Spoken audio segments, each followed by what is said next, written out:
رسول پر ایمان رکھتا ہوں، آخرت پہ ایمان رکھتا ہوں، یہ سب کہاں لکھا ہے؟ قرآن میں۔ تو قرآن ہے کتنا؟ میری مولانا صاحب نماز پڑھتے ہیں، قرآن کی صورتیں تو ہیں اس کے اندر، وہ تو نماز ہے بھائی، قرآن کتنا ہے زندگی میں؟ اتنے واٹس ایپ کے میسیجز پڑھتے ہیں، اتنے فیس بک کے سٹیٹس دیکھتے ہیں، اتنا انسٹاگرام پہ سکرول کرتے ہیں، انگلی تھک جاتی ہے، کتنی قرآن کی آیتیں اوپر نیچے کرتے ہیں بھائی۔ آج میڈیا کا دور ہے نا، آج تو آسانی ہے آپ کے لیے۔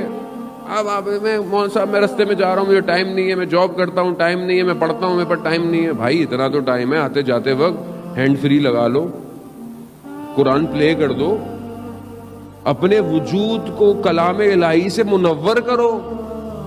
آنے والا وارث قرآن ہے، جب نور دیکھے گا تو ہی تو بلائے گا۔